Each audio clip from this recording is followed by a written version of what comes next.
everyone. Namaste. Welcome to New It Astrology. I'm Jill Loftus, and I'd like to talk today about how to get started with astrology. So astrology is really another language. It's the language of the soul, and it's a language of symbols and archetypes. And I find that you can get so easily overwhelmed when you first start with astrology because there's so much memorization involved, just memorizing all the signs, the houses, the planets, what do they mean, aspects. It can be super overwhelming. So keep in mind to understand yourself and understand your astrology, you don't have to become an astrologer, all right? You don't have to know everything about all the signs, all right? Is it useful? Yes, but take your time with it. You're learning a new language, and taking the time to learn a language, well, it takes years to develop that practice, right? But when you're getting started with astrology, there's three basics that you need to know. The first one is your sun sign. So more than likely, you know your sun sign. That is based on the date of your birthday, right? That's, the one that most people know. That is your essence, okay? That's who you are foundationally and fundamentally. Now, do you always perfectly groove with your sun sign? Well, no, because there's so many complicated layers to the personality. That's how the astrology chart helps to demonstrate that. It shows us all the beautiful contradictions that make you a fabulous individual. You're perfectly perfect, imperfect human, right? And keep in mind, the astrology chart is just a snapshot of the sky at the moment of your birth. It does matter that you have an accurate time, okay? That really helps. If you don't have an accurate time, there is a practice called chart rectification. You can contact an astrologer to get that done. The second thing that you need to know is your moon sign. Why do you need to know your moon sign? Well, your moon is how you emotionally manage the world, all right? And your moon and your sun can be quite different. They can be in utter harmony. They can be in complete conflict. They can be very different. Interestingly enough, you're kind of more in your moon sign as a youth, as a young person, very young, before puberty, typically. And that's because you're more in your emotional body, you're more wearing your heart on your sleeve, right? So that you can kind of sometimes see that transition between that moon sign and that sun sign. But knowing your moon sign really makes a big difference. Also, people pick up on your moon sign, right? They pick up on your emotional framework. And so understanding that will help you understand also how others react to you. And then the third thing that you've just got to find out is your rising sign. Why is this important?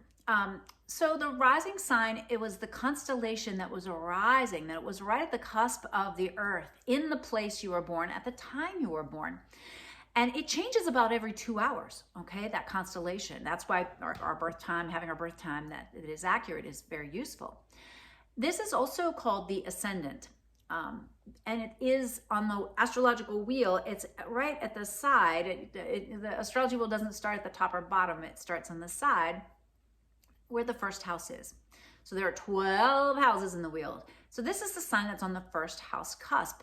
And this is more about your outlook and also your physical body and how people see you, particularly as you get older. This is kind of a sign that you grow into. Now it impacts your physicality quite a bit because it's on the first house cusp, and the first house cusp and the first house represent your body. So how you look. So if you're example, Leo rising. Almost all Leo risings have fabulous hair, like a fabulous mane, okay? Aries rising. If you're an Aries rising, a lot of times you might have a ruddy complexion, you might have red hair, you might have a little bit more of a fiery outer personality.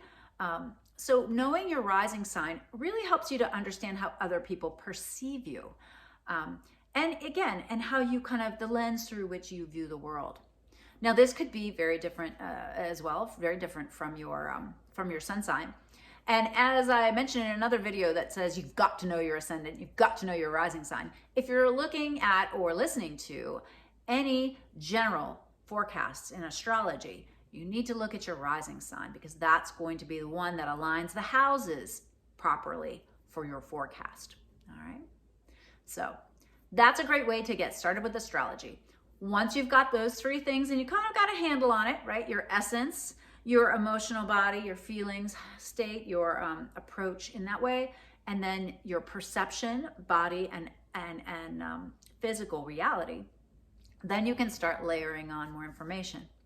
Mercury, how does your mind work? How do you talk and speak, right? Your Mars, where's your energy? Where's your drive? Where's your will? All right? Where's your personal power? Jupiter, how do you expand into the world? How do you make your world bigger? Where's your optimistic sense of self? Where do you want to make things bigger and see more of the world? Saturn, where do you experience limitation, restriction? Where do you experience harder lessons? Where do you have to apply a little bit more work? Uranus, where are you unique and you experience sudden changes, synchronicities, maybe a place where in your soul that you need to fight against and rebel a little bit? Your Neptune, how do you aspire? How do you inspire? How do you connect spiritually? How do you delude or confuse yourself? Pluto, how do you transform? Where do you need to transform? How do you need to evolve your soul? Where are the darker parts of you and the more difficult or stickier karmas for you? All right? This is all delineated in the astrological chart, and it's just in a marvelous way to learn more about yourself and try to understand why you're here and what you wanted to accomplish when you chose to come. All right. Well, I hope that was useful, helpful. Drop a comment below. Please ask me any questions, and you can get free astrological charts on astro.com. I'm sure there's a bunch of websites out there, so give it a go. All right. Namaste.